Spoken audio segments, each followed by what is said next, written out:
Hello YouTube viewers, my name is Michael. Today is Sunday, April 22nd, and I wanted to share my 5-gallon bucket vegetable garden with you today. This is my first YouTube video, so I apologize for any video quality and audio quality mistakes. A little bit of how I do my 5-gallon bucket garden is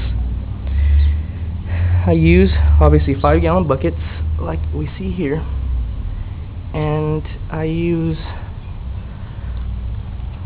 a drill like this and drill about 20 holes, depending on how big your bit is, about 20 holes on the bottom of it for drainage. And I use rocks like this. I use it personally because so that the soil doesn't get caught in the holes on the bottom and cause a drainage issue where there's too much water. So I use these basically for drainage. So you can get those like at Home Depot or any home store. And I use organic topsoil, and I put it in a big bucket like this. You can use a wheelbarrow, or you can just put it on the ground. And I use my own soil from my garden and a little bit of compost from last year, and I mix it with a shovel and just continuously mix it.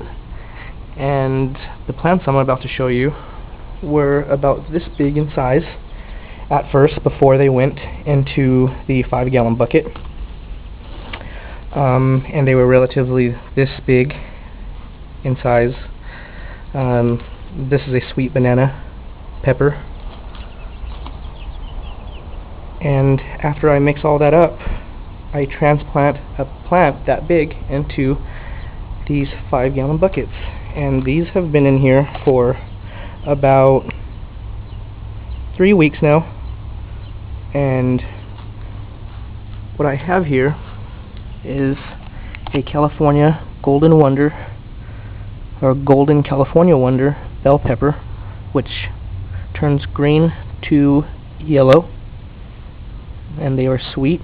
This one was, about the same size as that plant. Just all of them were about this big. Didn't even go up to the first little link of my cage, and they just gotten very, very big in width and size.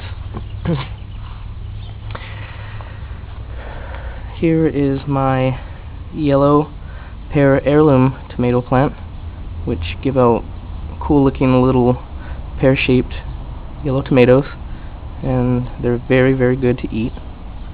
And this one was small as well, and it's skyrocketing. It's pretty early right now. It's only 10 a.m. and it hasn't gotten the sun yet, which it will in about an hour here. And it's doing very well.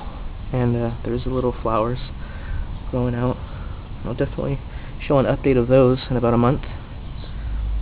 This here is a beefsteak tomato plant alongside a big beef tomato plant.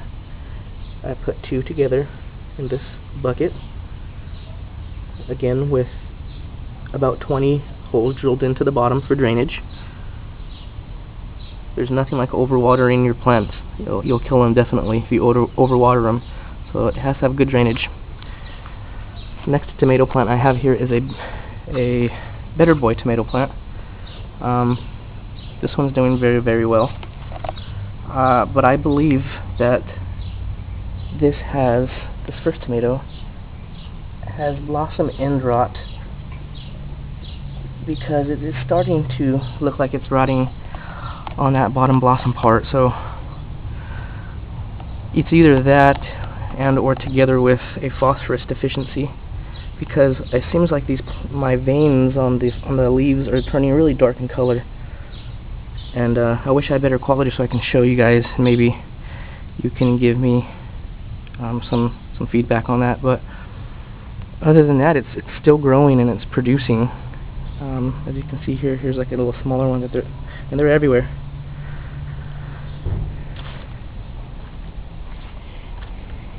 Here I have a jalapeno pepper. This one is doing great. Not a burnt site, not a burnt mark in sight. It's just doing very, very well, and it's enjoying its spot and the soil that I gave it, along with a good watering. Here's a Mucho Nacho Hybrid. This one hasn't shot out any jalapenos yet, but there's a lot of little flowers and blossoms, so I definitely think that they're going to be coming out really soon. As you can see, this is very nice soil that's been watered this morning.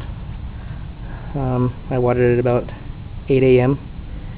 and I gave it about a gallon of water, literally, and it just drains out really nice. This here is a sweet banana plant, like the first little one, but I transferred this one into the 5-gallon bucket, of course, and it's growing very well. It was a lot smaller and it's gotten bigger in width, but I don't even have to put any support on these, even as small as the stems look, because they're strong and they're just following the sun. Here is a hot banana pepper. As you can see, I got tons of huge peppers here. You can see that one back there, this one growing here, a couple back here. This one again is growing very well. It was small, it's just skyrocketed. I haven't trimmed any of these plants that you see here, except for the better boy, because it looked sick, so I trimmed some of the sick looking leaves, and it's done good since. But everything else I haven't trimmed, except one little plant. There's the Beefsteak Tomato that I have here. One of the limbs fell, or broke off, and I put it in a small pot, and I'll show you. And it's doing good, and it's a small little thing. Right here is a Bonnie green bell pepper. It's doing very well in its cage. And let me move around here so I can show you this big Bertha Bell Pepper. The little pepper growing on there. This is doing pretty well too. I had to stake this up because it seemed like it was going over to the side, but since I've done that, it's growing very well. And in case any of you want any advice on when these blossoms get dry, and some people tend to get very excited and antsy about pulling them off because they want to see that fruit, I would just really advise that you don't do that, unless it's very, very dry where you can squeeze it and it cracks. And then I would use like some tweezers, because you don't want to mess up this little green part that the fruit's going to be surrounded by. Just by experience, it ends up being dry, or it cracks, or it ends up falling off later. So just be patient with it. And if you be patient and let it fall off itself, that's when you get fruits like this. I didn't even pull this one off.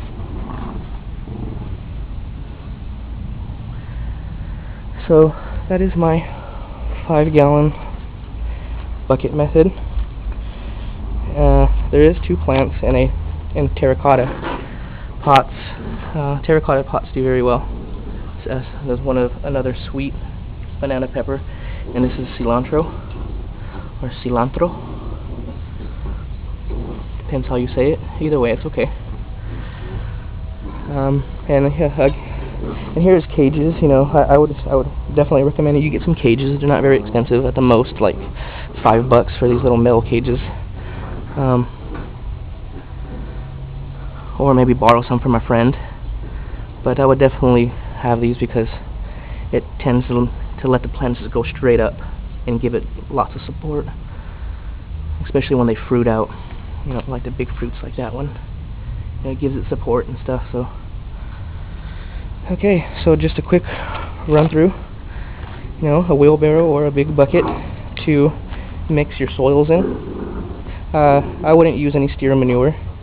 As a matter of fact, I'll show you really quick in a little bit about the steer manure I would advise to use later on, not in the beginning, because young plants can't do very well with any fertilizers like steer manure and stuff, because it's very acidic, and so it will burn the plant definitely if you put steer manure in there. So mix it up with a shovel, not steer manure, but mix up your soil and maybe some compost and topsoil, organic topsoil, in a wheelbarrow bucket. And make sure you have drilled holes on the bottom of your bucket. You can put some of these rocks if you'd like, so it helps with draining. And then transfer your small plant, or any plant that's ready, into your 5-gallon bucket with your soil. And make sure you don't push too hard on the soil when you're transplanting it. Just kind of think of it as like when you're touching your eye, and when you push on your eyeball it hurts.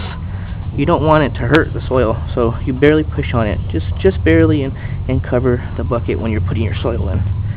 Just enough, it's a little pressure, just enough to get the plant in there and secure it. Not too hard. Roots don't like that. Okay, so thank you very much for watching. My name is Michael, and I'll definitely give an update on these here shortly, just to let you know how they're growing and to show you how well they've grown, and anything else that I've done to them. This is M. Muniz 86's channel. Thanks for watching. See you guys.